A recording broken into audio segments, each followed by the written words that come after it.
আমাদের খোকন স্টাইরি চ্যানেলের সকল প্রকার পাঠ গল্প দেখতে আমাদের চ্যানেলটি সাবস্ক্রাইব করে পাশে থাকা বেল আইকনে ক্লিক করে অল নোটিফিকেশন অন করে দিন। সেটা নিয়ে তোর চিন্তা কিসের? তুই নিজেরটা চিন্তা কর। তোর এই অবস্থার কথা শুনলে গার্লফ্রেন্ড থাকবে তো? বেচারি তোর গার্লফ্রেন্ডের জন্য খারাপ লাগছে। বিয়ের আগেই জামাই বোবা হয়ে গেল। শুধু বোবা না, সাথে ল্যাংড়াও। তাহরিমের কথা শুনে তানজিম কিছু বলতে নিবে, গলায় ব্যথা পাওয়ায় পাশে থাকা খাতার মাঝে বড় বড় করে কিছু একটা লিখল। তাহরিমের দিকে ধরতেই তাহরিম পড়া শুরু করলো। আপনি জেনে উপকৃত হবেন যে আমি তানজিমের কোনো গার্লফ্রেন্ড নেই। পুরোটা পড়ে তাহরিম হো হো করে হেসে উঠল।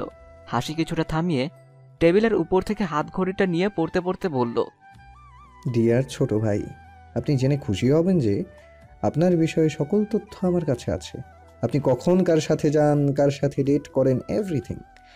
আজ টিনা তো কাল নাতাশা, এর পরের দিন আরুষি। প্লে বয় কোথাকার। তাহরিমের কথা শুনে তানজিমের কাশি উঠে গেল। কাশতে কাশতে এক পলক ভাইয়ের দিকে তাকিয়ে পুনরায় টেবিল থেকে এক গ্লাস পানি নিয়ে খেতে লাগলো। তানজিমের এই অবস্থা দেখে তাহরিম হাসতে হাসতে কুশনকে কল করে গাড়ি বের করতে বলে। এক পলকে নিজেকে আয়নায় দেখে বের হয়ে যায়, আর তানজিম ভাইয়ের চলে যাওয়ার দিকে তাকিয়ে রইল। আর কতক্ষণ লাগবে কুশন? পিছনের ছিটে বসে হাত ঘড়ির দিকে তাকিয়ে কথাটা বলে উঠল তাহরিম। এই তো স্যার, আর 5-6 মিনিট। অফিসের সামনে তাহরিমের গাড়ি পৌঁছাতেই সাংবাদিক আর জনগণ জেকে ধরল তাহরিমকে। আর হাজারটা প্রশ্নের ভিড়ে তাহরিমের মনে হচ্ছে তলিয়ে যাচ্ছে। সেলিব্রিটি হলে এই এক সমস্যা। কোনোভাবে সব উপেক্ষা করে ইন্টারভিউ নেওয়ার কক্ষে প্রবেশ করল। তাহরিম কক্ষে প্রবেশ করতেই আমি দাঁড়িয়ে গেলাম আর হাতে ফাইল, চোখের চশমাটা একটু ঠিক করে বললাম, বসুন মিস্টার তাহরিম তালুকদার। আমি সবসময় চশমা পরি না। আমার চশমা নিয়ে মূলত আমার মাথা ব্যথার জন্য। আবার বেশিক্ষণ ক্যামেরার সামনে থাকলে মাথা ব্যথা শুরু হয়ে যাবে, তাই সেফটি মেনটেন করতে মূলত আজ চশমা পরা। আমিও সামনে থাকা চেয়ারে বসলাম, ক্যামেরাও অন করা হলো। কেমন আছেন তাহরিম তালুকদার? আলহামদুলিল্লাহ, আল্লাহ ভালো রেখেছে। আপনি কেমন আছেন? এই তো আলহামদুলিল্লাহ। আপনাকে এইখানে আসার জন্য অসংখ্য ধন্যবাদ। আপনার এই অঢেল ব্যস্ততার মাঝে আমাদের একটু সময় বের করে দেওয়ার জন্য আবারও ধন্যবাদ। আমার কথার ভিত্তিতে তাহরিম হাসলো। তো নতুন মন্ত্রী হয়ে আপনার অভিব্যক্তি কেমন কেমন লাগছে, নাকি একটু প্রেশারাইজ লাগছে? আমার কথা শুনে তাহরিম তার তর্জনী আঙুল ঠোঁটের কোণে রেখে কিছুটা ভেবে বলল, রাজনীতি আমার জন্য যে একদম নতুন তা কিন্তু না। আমি ভার্সিটিতে থাকতেও ছাত্রলীগ করতাম। এছাড়া রাজনীতি খারাপ লাগার মতো এখনো কিছু পাইনি, তাই এখন পর্যন্ত ভালোই লাগে। আপনার কি ছোট থেকেই রাজনীতিতে আসার ইচ্ছে ছিল, নাকি বড় হতে হতে ধীরে ধীরে হয়েছে? অ্যাকচুয়ালি আমার ছোটবেলা থেকেই মানুষকে সাহায্য করার ইচ্ছে ছিল, সাথে চেষ্টাও। কিন্তু যত বড় হচ্ছিলাম ততই বুঝতে শুরু করেছি ক্ষমতা না থাকলে কিছুই করা সম্ভব না। আর ক্ষমতা চাইলে আমাকে রাজনীতি করতেই হবে, এর কোনো সেকেন্ড অপশন নেই। তাই আমার রাজনীতিতে ঢোকা। ওনার উত্তরগুলো বেশ ভালোই লাগছিল।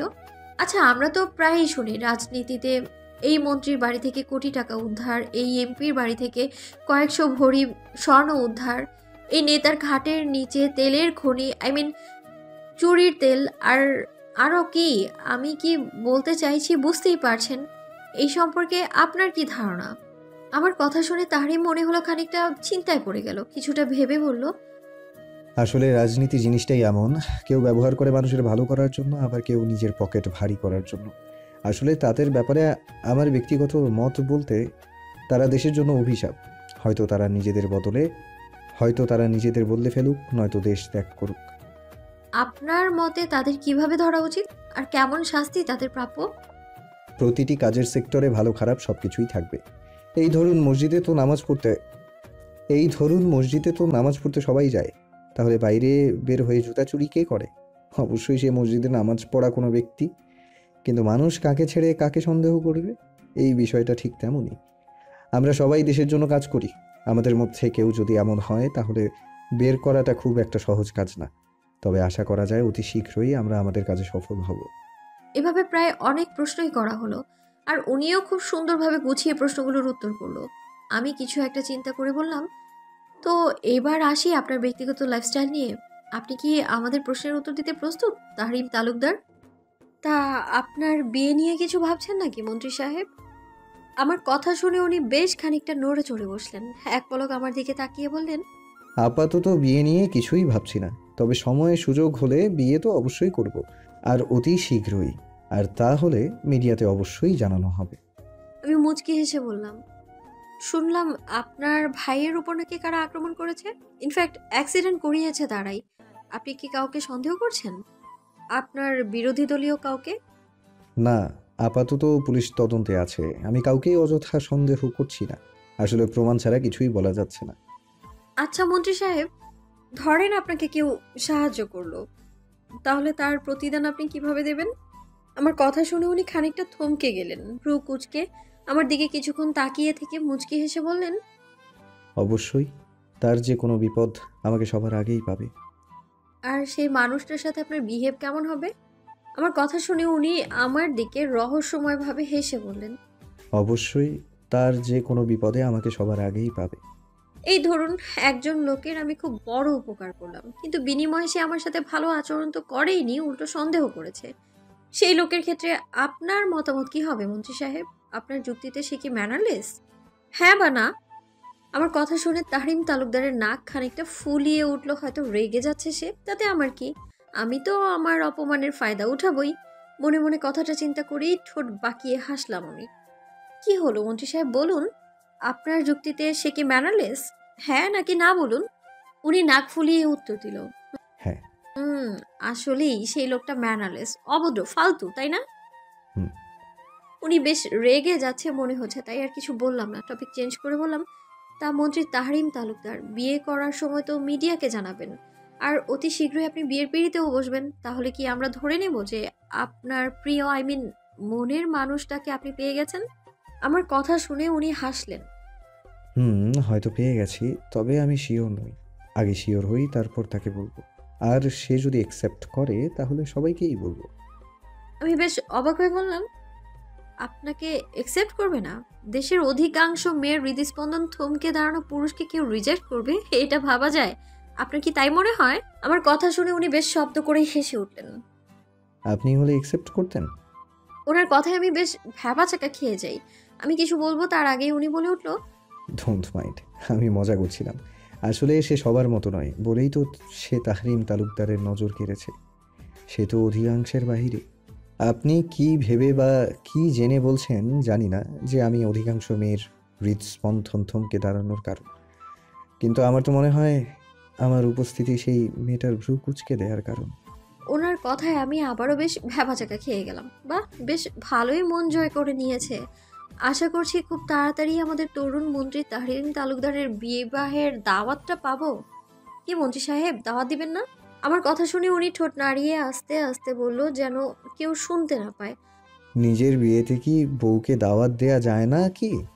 এরকম কোনো নিয়ম আছে নাকি? জানতাম না। ওনার মুখ নাড়তে থাকায় আমি ভ্রুকুচকে জিজ্ঞেস করলাম, কিছু বললেন? আমার কথা শুনে উনি মুখ তুলে আমার দিকে তাকালো। না, বলছি অবশ্যই সবাইকে দাওয়াত দেব। জীবনে একবারই তো বিয়ে করব, দাওয়াত অবশ্যই পাবেন। এমন বেশ টুকটাক কথা বলে প্রায় 1 ঘন্টার ইন্টারভিউ শেষ করে উঠে দাঁড়ালাম। ক্যামেরা অফ করা হয়েছে, সোফায় গা হেলিয়ে দিলাম। বড় ক্লান্ত লাগছে, গাটাও কেমন ম্যাচ ম্যাচ করছে। হঠাৎ জ্বর জ্বর লাগার কারণটা বুঝলাম না, হয়তো সিজন চেঞ্জ হচ্ছে তাই। কাজ তো শেষ, এখন বাসায় গিয়ে বিছানায় শুতে পারলেই বাঁচি। অফিস থেকে বের হতেই গেটের কাছে এসে হঠাৎ মাথাটা চক্কর দিয়ে উঠলো। গেট ধরে খানিকটা সময় দাঁড়িয়ে রইলাম। হঠাৎ কানের কাছে কারো কণ্ঠ শুনতে পেয়ে ঘাড় ঘুরিয়ে পেছনে তাকালাম। বেশ তুখোড় বুদ্ধি আপনার, মিস পূর্ণা। মন্ত্রী তাহরিম তালুকদারের কথা শুনে আমি কিছু বললাম না, আলতো হাসলাম। আমি অভদ্র, ফালতু, তাই না? বেশ বুদ্ধি খাটিয়ে প্রশ্নগুলো করেছেন, মানতে হবে। মাথায় বেশি দিন গোবর থেকে থেকে কিছুটা সার উৎপন্ন হয়েছে। এবার আমি বেশ চটে গেলাম। হেই, কি বললেন? আমার মাথায় গোবর? আমার মাথায় মোটেও গোবর না। গোবর থাকলে আপনাদের মতো ধুরন্ধর নেতাদের বাগে আনতে পারতাম না, বুঝলেন? হ্যাঁ সেটাই, মাথায় তো খালি শয়তানি বুদ্ধি কিলবিল করে। অন্য ক্ষেত্রেও মাথাটা খাটিও মেয়ে। বলে উনি আমার সামনে দিয়ে হন হন করে চলে গেলেন, পেছনে পেছনে তার অ্যাসিস্ট্যান্ট কুশন। আমি তো ভ্রুকুচকে ওনার যাওয়ার দিকে তাকিয়ে ভাবতে লাগলাম, উনি অন্য ক্ষেত্রে বলতে কি বোঝাতে চেয়েছেন। ইলুর কথা আমি ওর দিকে তাকালাম, মুখ বাঁকিয়ে বললাম, দরকার নেই তোর এত ইচ্ছে করলে তুই যা, আমি এইভাবেই ভালো আছি। বলেই রাস্তায় হাঁটতে লাগলাম। আমার পেছনে পেছনে ইলু। কিছু দূর গিয়ে রিকশায় উঠলাম। আমার ভীষণ খারাপ লাগছে। কিন্তু ইলুকে বলা যাবে না, মেয়েটা এমনিতেই বহুত টেনশন করে আমার জন্য, আর নতুন করে টেনশন দেওয়ার কোনো মানেই হয় না। ওকে বাসায় দিয়ে আমি আমার বাসায় চলে আসলাম। ফ্রেশ হয়ে কড়া করে 1 কাপ কফি বানালাম। রান্না করার মুড নেই, ইচ্ছেটাও নেই, আর কোনো শক্তিও নেই। কফিটা খেয়ে ঘুমাবো, পরে যদি ভালো লাগে তাহলে রান্না করব। এখন ঘুমটা বেশি জরুরি। জ্বরটা মনে হয় চলেই আসলো বলে মোবাইল অফ করে ঘুম দিলাম। বিকেল গড়িয়ে রাত নামলো, কিন্তু ঘুম থেকে ওঠার নামগন্ধ নেই আমার।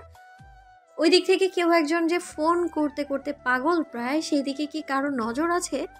রাত প্রায় 1টা, প্রচন্ড খিদে পেয়েছে, সারাদিন কিছুই খাওয়া হয়নি, কিন্তু ওঠার সামর্থ্য নেই। মোবাইলটা কোথায় রেখেছি এই মুহূর্তে সেটাও মনে পড়ছে না।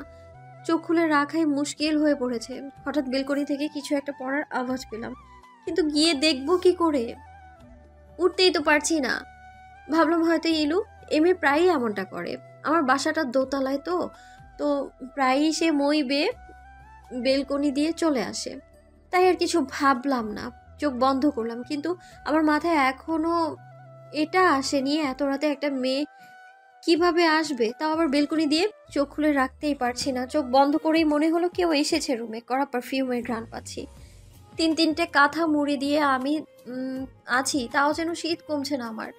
হঠাৎ মাথায় কারো ঠান্ডা হাতে স্পর্শ পেয়ে যেন সারা শরীর কেঁপে উঠলো আমার। চোখ বন্ধ করেই কাঁপা কাঁপা গলায় বললাম, ইলু, তোর হাত অনেক ঠান্ডা, হাতটা সরা, আর পালে কিছু রান্না কর। সারাদিন কিচ্ছু খাইনি, খিদে পেয়েছে প্রচুর। আমার কথা শুনে মনে হলো কেউ ঘর থেকে বেরিয়ে গেল। প্রায় 15 মিনিটের মাথায় আবারও সেই পারফিউমের গন্ধ পেলাম আমি। আমার খুব কাছেই পেলাম। কপালে ঠান্ডা কাপড়ের স্পর্শ পেয়ে নড়ে চড়ে উঠলাম। কাপড়টা দিয়ে আমার কপাল সহ চোখ দুটো ঢেকে দিল। মাথাটা উপরে তুলে বালিশটা খাটের সাথে হেলান দিয়ে রেখে আমাকেও উঠিয়ে এক হাতে জড়িয়ে খাটে হেলান দিয়ে বসালো। আমি যে তখনও পুরোপুরি হুঁশে আছি তাও কিন্তু না। জ্বর যখন প্রচন্ড হয় তখন আমার কোনো হুঁশই থাকে না। মুখের সামনে গরম কিছুর আভাস পেয়ে হাঁ করলাম। খুব যত্ন সহকারে কেউ আমায় স্যুপ খাইয়ে, মুখ মুছিয়ে, ঔষধও খাইয়ে আবারও শুইয়ে দিল। সবকিছু রেখে এসে পুনরায় আমার মাথার কাছে বসলো। মাথায় জলপট্টি দিতে লাগলো। আমিও ইলু ভেবে তার 1 হাত জড়িয়ে ধরলাম। তখনও খেয়াল হলো না ইলুর হাতটা এত শক্ত থাকবে না। আর কিছুই মনে নেই আমার। আমি ঘুমিয়ে পড়লাম। পরের দিন সকালে চোখের উপর সূর্যের তির্যক রশ্মি পড়াতে ঘুমটা ভেঙে গেল। বেলকনি দিয়ে সকালের মৃদু বাতাস হালকা আসছে। চোখ বন্ধ রাখতেই ভ্রু জোড়া কুঁচকে গেল। পিটপিট করে চোখ খুলে উঠে বসলাম। জ্বরটা এখন নেই বললেই চলে। 1 হাতে পেঁচিয়ে চুলগুলো খোপা করতে করতে আশপাশে তাকালাম। বিছানার পাশে টেবিলটার উপর একটা বাটিতে তোয়ালে এখনো ভেজানো আছে, তার সাথে ঔষধের পাতাগুলো ছড়ানো আর থার্মোমিটার রাখা। আশেপাশে তাকিয়ে ইলুকে খোঁজার চেষ্টা করলাম। ধীরে ধীরে বিছানা থেকে নেমে বেলকনিতে উকি দিলাম। না, বেলকনিতে তো নেই ইলু। কিচেন রুম, ড্রয়িং, ডাইনিং রুমে কোথাও নেই ইলু। তবে গেলটা কোথায়? এত সকাল সকাল বাসায় চলে গেল নাকি? কখনো তো এমন করে না। অ্যাটলিস্ট বিদায়টা তো নিতে পারতো। এত বেখেয়ালি মেয়েটা, উফ! সারা রাত জেগে জেগে সেবা করলো, আর ভোর হবার আগেই উধাও।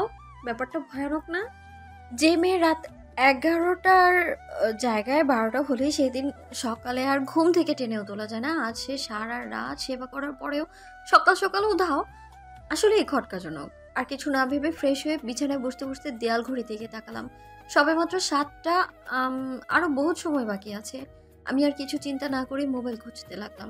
কিছু তো বলতেই হবে এই ছন্ন ছাড়া মেয়েকে। বড্ড বেখেয়ালি নিজের প্রতি। ফোন খুঁজে বের করে অন করতেই ফোন আসতে লাগলো। প্রায় 60 থেকে 70টা মিসড কল এসে জমা হলো কল লিস্টে। আমার ফোন আবার অফ থাকলেও অন করার সাথে সাথেই সকল নোটিফিকেশন আসা শুরু করে।